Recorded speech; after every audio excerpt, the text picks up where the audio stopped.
I'm Alan.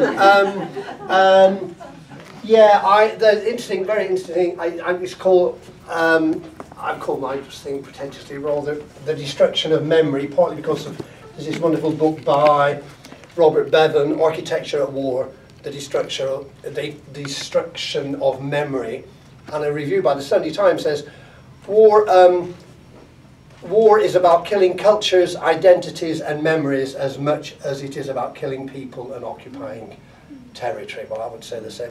Occupation is about killing cultures, identities and memories. I was, when I was trying to print out my boarding pass on my last day, it was in Jerusalem, couldn't find an internet cafe in the old city, the sort of Arab quarters. So I wandered off, following my sort of GPS to, it turned out quite a religious Jewish quarter, big signs saying, if you come here in groups, you are offensive to us, sort of thing. I went to an internet cafe, everybody seemed quite, a lot of men, devout and everything, and they got chatting, somehow about politics. And I said, well, I didn't want to kind of alienate this guy because I think he was an American, must have been a settler or some kind, or immigrant, and to Israel. And I said, well, Donald Trump, okay, whatever you might think about his policies, he's not the most generous-spirited of people, is he? Really, I thought everybody could agree with that. And the guy said, oh, I don't know, generous. He's given us the American embassy here in Jerusalem. Oh, no. So then I wanted to go on the internet to sort of prove out my point, like you do. And of course, Guardian, oh no, there's no Guardian in the internet cafe. Okay, BBC, slightly more objective, maybe, I know, BBC. couldn't get on the BBC. And then this guy said, oh, it might have been one of the other people, he said, oh no, we've got a kosher internet here. And I thought, my God, that's an interesting expression I've never heard before. So it's, again, information is being repressed, and it's part of, I think, of a process. And I want to read a poem by Michael Rosen, don't worry, short. It's called Promised Land. A family arrived and said they had papers to prove that his house was theirs. No, no, said the man, my people have always lived here, my father, grandfather, and look, the garden, my great-grandfather planted that. No, no, said the family, look at the documents, there was a stack of them. Where do I start, said the man. No need to read the beginning, they said. Turn to the page marked Promised Land. Are they legal, he said. Who wrote them? God, they said. God wrote them. Look, here come his tanks. Okay, so a lot of what I'm going to say, could you tell me when 4 minutes are up? Maybe they are already, I don't know. A lot of what I'm going to say is based on talk by Jonathan Cook, who used to write for the Guardian, but he was quite uneasy about the Guardian's complicity in certainly some things that Israel is doing. Also informed me, to my amazement, that C.P. Scott, famous, facts are, what is it? Facts are sacred. No, facts are sacred. I can't remember what the quote. Sorry, what the comment is free. Facts are sacred. Was that it? Yeah. Famous. That he actually penned the Balfour Declaration. It's quite. Yeah. I mean, yeah, really. You live in there, don't you?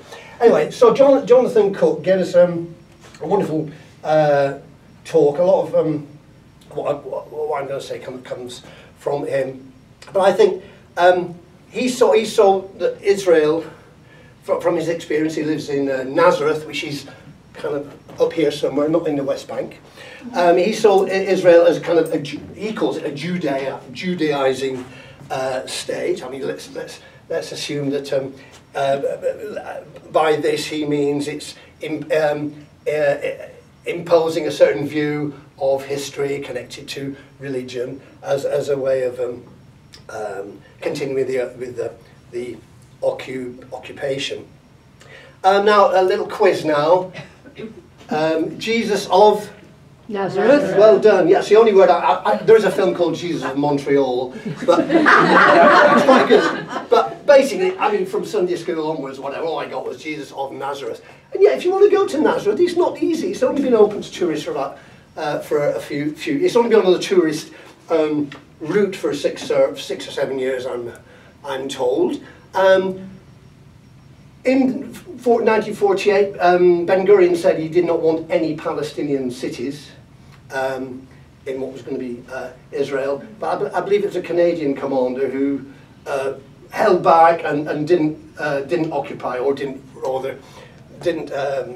expel the Palestinians from Nazareth. So it is pretty much a Palestinian city. I wonder if that might be why there are very few kind of Christian groups that you might expect, considering it's very much associated with the life of Christ. This is one way in which even things such as tourism are used to create a certain vision of Israel. Don't have a lot of time, but he took us to a very interesting site outside Nazareth, where tradition holds that Jesus' mother's family, Virgin Mary's family, lived for a number of years. It was their home, which you would think. Obviously I'm an atheist, but you would think would be part of the tourist route, and it was deserted, wasn't it? We were the only people there all afternoon, sort of thing. Equally, there was a Crusader site, Crusader chapel that must. When the Crusaders around, must be 800 years old. It was empty, tumbleweed sort of thing, because it was close to one of the villages. There are 530 villages. I think that's 530 villages in Israel, which were taken over, or from which the inhabitants were expelled. Palestinians were expelled. 700,000 Palestinians had to leave, and they're pretty much ruins. All these 530 are in ruins, and as a result of this, tourism is only directed to certain places. Let's say that their narrative is reframed. There's in this book, one of the books, Shlomo Sand has how Israel was invented. He talks of a village quite similar to the one that we saw. It was called Tziforis. This was Sheikh Noanis, quite near what is now Tel Aviv. People were expelled in one day. Amazingly, they weren't actually kicked, sent a long way away. A lot of them settled on the next hill so they could look at their old village from afar. Their old village, Sheikh Noanis, was turned into an artist colony. And in the village lands today, you can see the University of Tel Aviv, where Shlomo Samuel works. You can see the Museum of the Diaspora, various other museums. I can find a thing, but no, the Rabin Center, the Jewish Genealogy Center, the Museum of Eretz Israel, but there's no record whatsoever of the original previous Palestinian inhabitants. So there obviously is a policy of blanking out, often literally from the map, records of earlier cultures.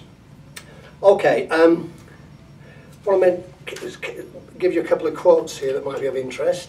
There's an archaeologist, Shulamit Giva, who says, archaeology has lost its independence as a scientific discipline and become the executive arm of an ideology.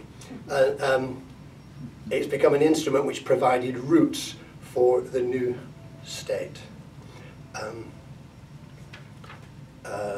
So as an example, the Israelis would even in some cases, in the case of Kawabakar village, they would reconstruct from nothing the Crusaders, and Crusaders obviously with all their anti-Semitic baggage. They destroy the Palestinian village, but reconstruct Crusader buildings. Absolutely incredible. Equally, the thing they do in Tiberias, there's a Muslim shrine, the grave of Sakina, it's now been renamed. It's now the tomb of Rachel, who was the mother of a celebrated rabbi. So it's not just a matter of renaming villages in the way that Arab village became, Arab settlement became Tel Aviv, but it's at quite a deeper level. A couple of things. Obviously, education. It's not in the interest of any occupying power, occupying authority to have your occupied peoples educated. I don't think anyone's mentioned it. Once in one class, we went in, we started talking to a group. I was with a group of, I think it was about 3 or 4, maybe 4 boys, 4 young men, 1 young woman. And the question was, what is the biggest obstacle to education in Palestine? I don't know what I expected from them, but all without exception said, number 1, number 2, number 3, checkpoints. Just checkpoints. Not being able to get to know that you can go from A to B to college without being stopped and harassed. Interestingly, there was a lecturer there who said, I didn't used to believe my students when they came in late and talked about Israeli checkpoints, until it happened to me. You know, young spotty soldier, asked for my ID. He's a distinguished university lecturer, picked up his ID and tossed it on the ground. Okay, imagine the humiliation there. He said, so since then I've decided, because he was I think he was very, creative and active academic. He said, I've got a research project on the psychological effect of checkpoints in terms of students' education. So he's actually using his terrible experience, for important academic ends. So that's what. So in the, I think it's in this book. Yes, Shlomo San talks about how it's not just Israel that's creating a narrative. I mean, think of the narrative of, say, the British Empire or any maybe new state that is growing up. But Israel's in an interesting situation because that narrative is being contested by the people on the ground that we would associate with. One interesting way in which that narrative is being contested is, I meant to show Ros. My partner Ros insisted that I show you a picture of the wall here. She said, I'm sorry you can't see it. I'm not technically gifted, but there's a tiny picture of a lady. She says taking her kid. So there you go, size of my fingernail, height of the wall, which is terribly depressing. And yet, in Bethlehem, Banksy went and started drawing or painting on the wall. I'm surprised they haven't taken bits of the wall out and sold them at Sotheby's, so you can sneak through it. But and since then, loads and loads of people have. And if it was closer to Christmas, I'd be selling you my Christmas cards. Palestine. So, I'm sorry, you probably can't see. Wonderful Palestine image there. All on the wall. Lots of artists from all around the world have come. Absolutely brilliant sort of thing they've done. We were also in Banksy's hotel. Now, I don't know if I know many of you have been to Palestine. I don't know if you've been to Bethlehem, but normally you would associate it with the church where the baby Jesus, missed that one. The baby Jesus was born. I think it's the Church of the Holy Sepulchre. Would you believe that now the #1 tourist site? Church of the Holy Nativity. Oh, that's right. Yeah, well, the Holy what? Nativity. Nativity sepulchres in Jerusalem. Yeah. Okay. You're not brilliant. Get it right, Alan. Okay, I'm sorry. Sepulchre, Nativity. All right. Anyway, right. Okay. So you, if you go to the Church of the Holy Nativity, you'll find that it's actually now apparently Bethlehem's #2 tourist site. Oh, debate.